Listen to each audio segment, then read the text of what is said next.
Olá, meu amigo concurseiro, minha amiga concurseira, aqui é o professor Rodrigo Bandeira. Estou gravando mais uma aula de Geografia do Amapá, resolvendo mais uma questão do concurso da PM de 2017, questão FCC sobre o projeto ICOME e a urbanização amapaense. Então vamos lá, questão de número 59 da FCC. Falava assim: a cidade foi criada inicialmente para abrigar os funcionários da empresa de exploração do manganês. Entretanto, como a reserva se esgotou, a empresa deixou o local e a cidade passou a ter sérios problemas sociais e econômicos. Então observe que em nenhum momento ele fala o nome da empresa, o nome do lugar, que é exatamente o que ele quer saber, né? A que cidade se refere o texto, mas ele fala algo que é fundamental, ó. Ele fala que foi feita essa cidade para abrigar os funcionários da exploração do manganês.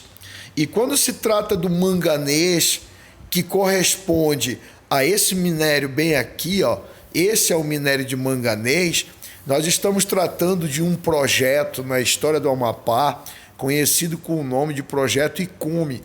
O projeto ICOME é um projeto que começa a partir de 1947, quando a empresa mineira de um milionário chamado Augusto Trajano Antunes, ele vence a licitação para explorar as jazidas de manganês do estado do Amapá. A própria criação do território federal do Amapá em 43 se deve em grande parte pelo fato do governo federal já saber que existiam grandes jazidas de manganês na região, pois desde a década de 30 já era conhecido isso. E na década de 40 acabaram por descobrir as jazidas, e já sendo existente o território federal, o governo federal pôde fazer a negociação direta da exploração dessas jazidas. Então, em 47, a empresa ICOME ganha a licitação. Era uma empresa mineira, como eu mencionei, né, do Augusto Antunes, mas a ICOME não tinha dinheiro suficiente para investir. Então ela fez uma parceria em 1950 com uma gigantesca empresa mineradora dos Estados Unidos chamada Bethlehem Steel. A Bethlehem Steel passou a investir 49% das ações do grupo que surgiu, da sociedade anônima que surgiu, e a ICOME ficou com 51%. Na verdade, foi criada uma empresa chamada KM, né, que é a Companhia de Administração de Empresas de Mineração, do Augusto Antunes, e ela passou a ser a controladora da ICOME. Na verdade mesmo, foi a multinacional estadunidense que acabou bancando o projeto, pois ela que entrou com a tecnologia e com o capital necessário. Então, o que eles fizeram nesse projeto? Eles montaram um projeto onde a exploração se dava no meio da selva amapaense, numa região de Planaltos, da chamada Serra do Navio. E lá eles precisavam montar a estrutura de uma mina, mas também de uma vila para operários. Eles precisavam construir uma ferrovia para interligar essa vila, essa mina, interligar essa serra de onde sairia o manganês com o porto localizado onde hoje é a cidade de Santana. E nesse porto também era necessário construir uma vila. E foi isso que eles fizeram. Eles construíram duas vilas, a Vila da Serra do Navio, onde ficava a mina, e a Vila de Amazonas, onde ficava o porto. Construíram a estrada de ferro do Amapá, que interliga Santana até a Serra do Navio, 193 quilômetros, e ainda construíram também a estrutura portuária de embarque, desembarque de minérios em Santana, que veio a desabar recentemente, alguns anos atrás, já sob controle da empresa Zamin. E depois, na década de 80, ainda fizeram uma indústria siderúrgica em Santana para explorar o minério de manganês já em forma de pelotas, certo? Na verdade, a Bethlehem Steel, ela participou do projeto até quando o projeto gerou bastante lucro. que foi até a década de 70. Quando entrou na década de 80, o manganês perdeu valor comercial, especialmente o do Amapá, porque já não era mais na pepita, já não era mais de fácil exploração, já se tornou mais caro, já se tornou um manganês mais barato no mercado internacional. E aí a Bethlem Steel, na década de 80, sai da parceria e deixa nas mãos do Grupo KM, do Augusto Antunes, a Icome. E aí, na década de 80, a Icome começa a pelotizar esse manganês aqui no município de Santana, onde ocorre, inclusive, o processo de contaminação dos riachos do próprio Rio Amazonas com o rejeito da produção de pelotas de manganês, que era o arsênio. E até hoje isso é debatido e é estudado, o grau de contaminação de arsênio que houve aqui em Santana, especialmente na chamada comunidade do Elesbão, ok? Então eu já respondi a questão, né? Quando a gente trata de manganês e a gente fala de cidade, a cidade a que ele se refere era a cidade de Serra do Navio. Na verdade, nasceu como vila e acabou se tornando um município do Amapá. Por quê? Porque a concessão da Icome dava direito à Icome de explorar o manganês de 1953 até 2003. Em 97, a Icome entrega, ou seja, esgotou as reservas que interessavam ao Icome, esgotou o interesse do empresário com relação à exploração de manganês no Amapá. De lá para cá, vários grupos foram assumindo, como a MMX, Anglo, até chegar a Zamin, onde levou ao buraco a exploração de minério, né, da região de Serra do Navio, de Pedra Branca, porque a Zamin começou a explorar em larga escala o ferro, e aí acabou que desmoronou o Porto de Santana pela ganância, na verdade, da empresa, que estava colocando uma quantidade muito excessiva de minério em cima de um porto muito precário, correto? Então, bora ver aqui, além da imagem do manganês, vamos ver algumas outras imagens que nos interessam. Uma delas é a localização atual do município de Serra do Navio, é um município do centro do Amapá, faz parte da chamada região intermediária Oiapoque-Porto Grande e da região imediata de Porto Grande, que é o que substituiu as chamadas meso e micro, né? Agora é região intermediária e região imediata. Então, região intermediária de Oiapoque-Porto Grande e região imediata de Porto Grande. Faz parte do município de Serra do Navio. A partir da vila, o vilarejo, né, o núcleo urbano construído pela empresa, é que se desenvolveu, né, hoje, é que existe hoje o município. Por sinal, o segundo município mais pobre do estado, depois de Pracuúba, baseando-se na produção de riqueza, baseando-se no PIB, o que demonstra que o fim da exploração do manganês foi a falência do município, né? Foi a falência lá da região. O município existe desde 1992 e a Icome acabou em 97. Então, quando a Icome foi embora, o município já existia, certo? E de lá para cá vem sofrendo problemas sérios, inclusive de favelização da área urbana onde foi planejada a vila, ok?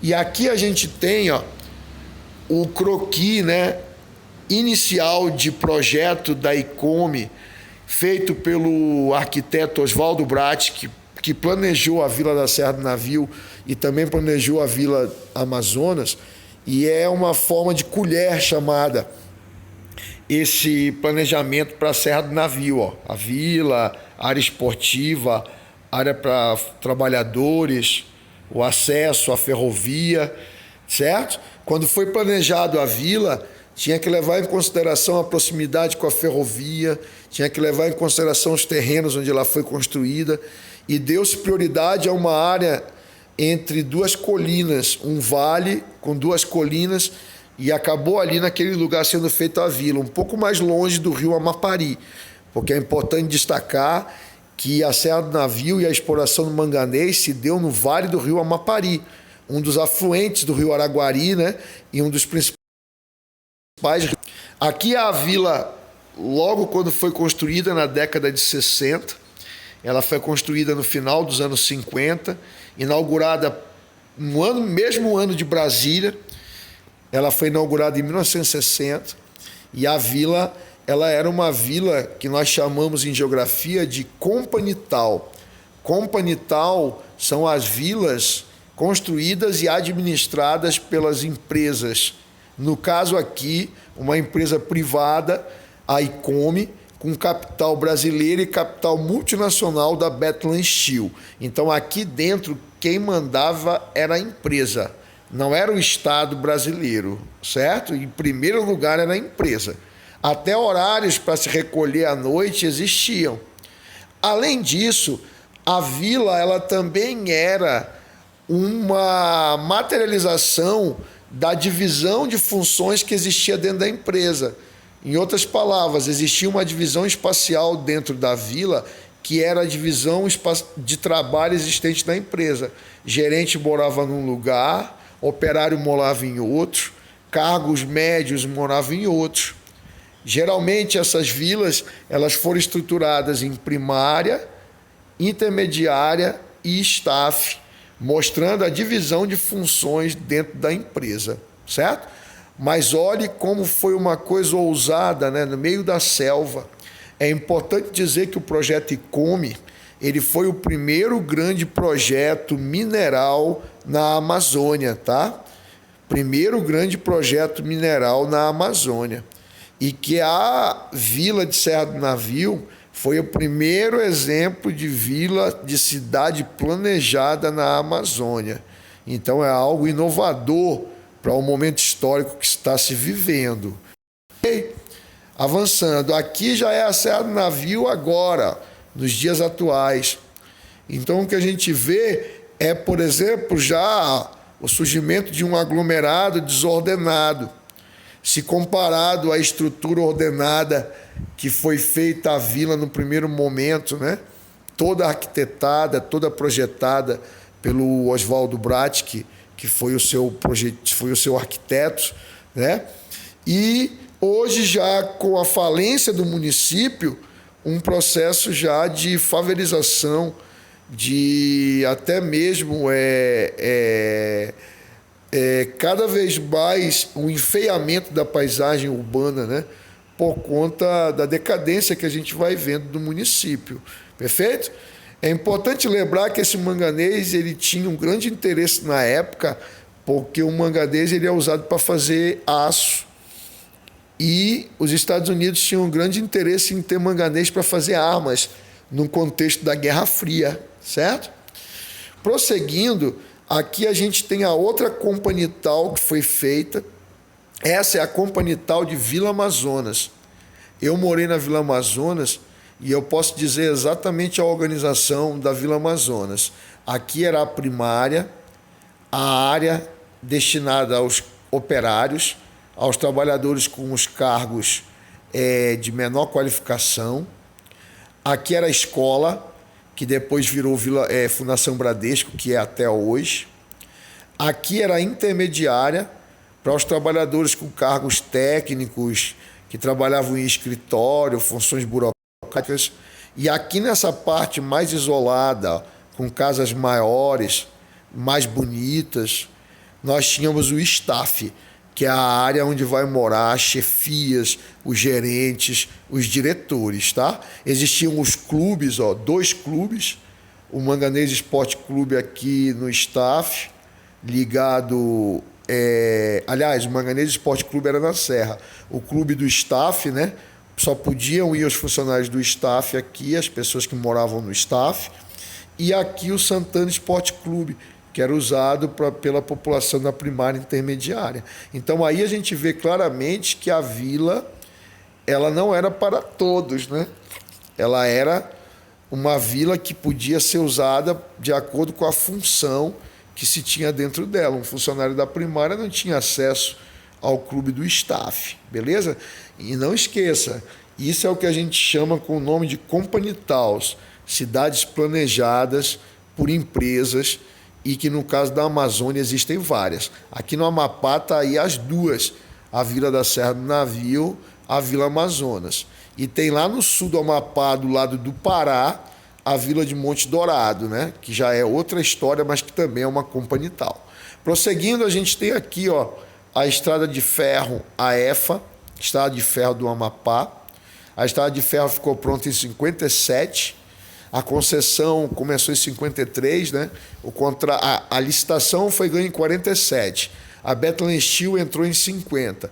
Em 53 começa a licitação, a concessão até 2003. E em 57 já está pronta a estrada, já está pronto o porto, bem aqui o porto, né, em Santana, bem aqui a estrada de ferro, ó, indo até a Serra do Navio, onde estava a mina.